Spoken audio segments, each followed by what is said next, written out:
Bonjour à tous et à toutes. Aujourd'hui, une nouvelle vidéo pour vous parler d'un lien essentiel et vital dans notre vie et qui est si souvent malmené, voire blessé. C'est notre lien avec notre mère. Et je vous en parle aujourd'hui parce qu'en fait, c'est quelque chose qui a rythmé ma vie pendant des années et j'ai eu des relations très douloureuses avec ma mère pendant très longtemps jusqu'à ce que j'apprenne et que je comprenne ce dont on va parler maintenant et que je fasse un travail en constellation familiale pour m'en libérer. Ça a été une vraie découverte et une vraie renaissance. Et aujourd'hui, j'ai de très bonnes relations avec ma mère.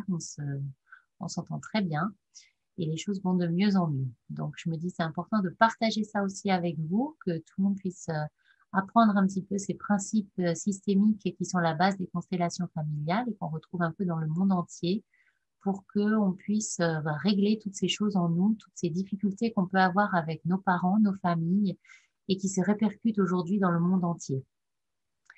Alors, on va commencer par parler de la base, qui sont les principes supérieurs systémiques qui régissent nos vies et nos familles. Et cela, ils nous apprennent que dans la vie, pour être heureux et en bonne santé et vivre son propre destin, il est nécessaire de respecter plusieurs règles ou lois qui sont des lois universelles communes à tous les systèmes en général et en particulier aux systèmes familiaux. Le premier principe, c'est celui de l'appartenance, qui dit que chaque membre du système familial appartient et que l'on ne peut donc pas l'en exclure. Le deuxième principe est celui de l'ancienneté ou du rang ou de la place, qui dit que si tout le monde appartient au système, chacun a sa propre place et qu'on ne peut pas ni lui prendre ni en changer. Et le troisième principe supérieur, c'est celui de la relation équitable ou l'équilibre entre donner et recevoir entre les membres du système familial. Je parlerai plus en détail de ces principes supérieurs dans d'autres vidéos. Aujourd'hui, j'aimerais me concentrer sur ce lien qu'on peut avoir avec notre mère. Et une des affirmations systémiques est de dire que nous portons notre famille en nous, une goutte de notre père et l'appartenance en premier à quelque chose de bien plus grand que nous, qui est notre mère.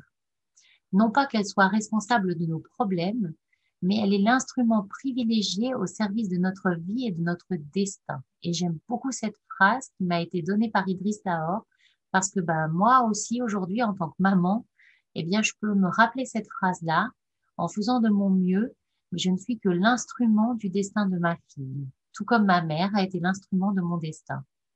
Et c'est dans cette relation qu'on a pu créer avec notre mère, qui fut la première lors de notre incarnation, qui est le cœur d'une blessure qu'on appelle l'élan interrompu vers la mère. L'enfant à la naissance, mais déjà dès la conception, a besoin en priorité de sa mère, que ce soit pour la nourriture, la chaleur, le soin, le réconfort qu'elle apporte en réponse à ses peurs et ses angoisses de vie et de mort. Nous sommes dépendants de notre mère pour notre survie. Et en ça, on ressemble à tous les autres animaux. C'est le regard attentif et la présence de notre mère qui nous permet de nous sentir ensuite en sécurité et qui nous aide à acquérir une stabilité intérieure afin de pouvoir ensuite découvrir le monde avec joie, enthousiasme et confiance. Donc l'enfant a un élan naturel vers sa mère et c'est sur cet élan-là qu'il va construire son élan pour la vie. Parfois, malheureusement, ce contact ne peut pas s'effectuer pour diverses raisons, qu'elles soient physiques, psychologiques, émotionnelles et souvent influencées derrière par un lien systémique douloureux.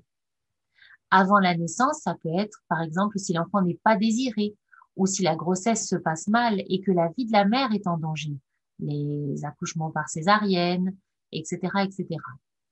Dès la naissance, quand l'enfant est séparé brutalement de sa mère, un accouchement prématuré, sous couveuse, comme ça a été mon cas, une césarienne, comme on le disait avant, la mort de la mère, des suites de l'accouchement, l'abandon ou la mise à l'adoption, par exemple.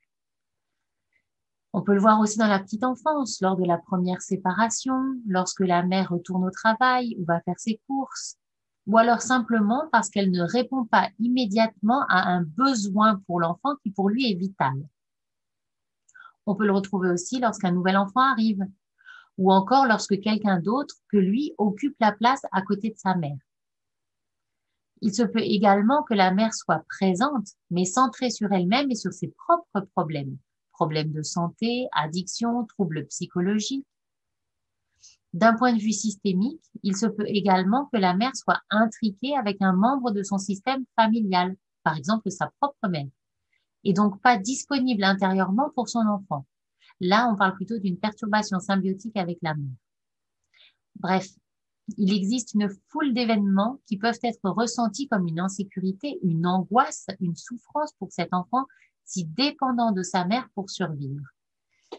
Et le plus souvent, cette blessure n'est pas faite volontairement par la mère. Elle se met en place de façon inconsciente, voire totalement ignorée. Et pour celles et ceux d'entre nous qui sont parents aujourd'hui, il est assez facile de comprendre que chacun d'entre nous fait de son mieux en tant que parent avec l'éducation, les connaissances, les ressources dont nous disposons sur le moment. C'est toujours facile de regarder en arrière et de se dire, ouais, j'aurais pu faire autrement, j'aurais dû dire quelque chose de différemment.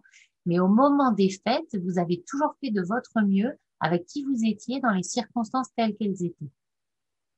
Et il est vrai aussi que beaucoup d'adultes qui ont été des enfants et qui ont cet élan interrompu vers la mère pourront vous dire que leur mère était par exemple très présente et s'est très bien occupée d'eux et qu'elle s'est même sacrifiée pour eux. On ne sait pas vraiment pourquoi cette souffrance marque certains enfants plus que d'autres. Il y a certainement en plus des intrications, un destin dans cette vie ou peut-être un karma à compenser. Mais cette souffrance est réelle et va marquer cet enfant. Et si ou quand la mère revient et qu'elle est de nouveau disponible, eh bien, il boude, il a du mal à revenir vers elle. Il se dit intérieurement, si je me lie à elle, si je la laisse m'approcher, elle risque de m'abandonner de nouveau et ça serait trop douloureux. C'est en fait comme un mode de protection qui se met en place dans le petit enfant pour éviter de souffrir de nouveau. Et là, il se détourne d'elle et en plus de la force de vie qui lui est transmise habituellement de manière fluide à travers elle. Et c'est donc ce qu'on appelle l'élan interrompu vers la mère. Et tout cela, bien évidemment, la plupart du temps, est inconscient chez l'enfant. Et cet élan interrompu vers la mère est la cause de nombreux troubles et problèmes plus ou moins importants dans notre vie aujourd'hui. Et plus les événements arrivent tôt, et plus la souffrance est grande.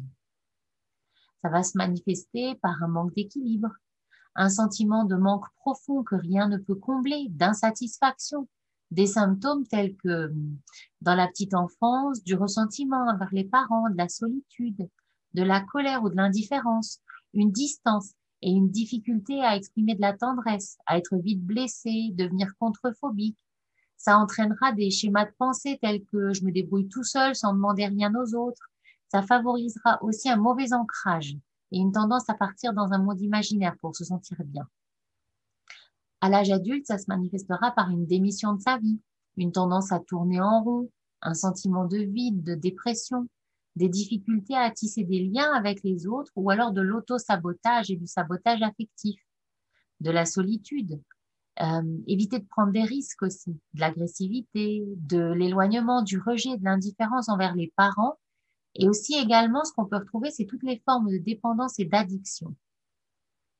Alors évidemment, quand on écoute cette liste, je suis sûre que vous êtes en train de vous dire, oui, mais bon, bah ça, c'est les trois quarts de la population qui a voire un ou plusieurs de ces symptômes. Et ben, je vous dirais, oui, c'est effectivement le cas. Et ce qui se passe aujourd'hui sur la Terre, les dégâts que l'humanité fait de manière collective à la Terre, notre mère à tous, que ce soit en termes de guerre, de famine, d'épidémie, de désastres écologiques, sont en très grande partie le reflet et dû au manque de liens ou aux liens disharmonieux dans nos propres familles et notamment à cette relation perturbée ou interrompue à notre mère, puis aussi avec notre père, à notre fratrie, à nos ancêtres, à notre terre d'origine et à ce lien intérieur à notre nature divine. Et nous n'avons que très peu d'influence sur ce qui se passe autour de la planète, car des forces bien plus grandes que nous y sont à l'œuvre. Mais nous avons tous la possibilité de faire notre part à notre niveau en harmonisant les liens douloureux que nous avons avec nos familles. Alors, qu'est-ce qu'on peut faire pour recréer ce lien si vital avec notre mère s'il est interrompu? Bien, premièrement, déjà, en prendre conscience. Et la prise de conscience de cet état de fait est un bon début et c'est la possibilité aussi de contacter en soi la gratitude pour la vie que nous a transmise notre mère. Ça, c'est le premier pas à faire.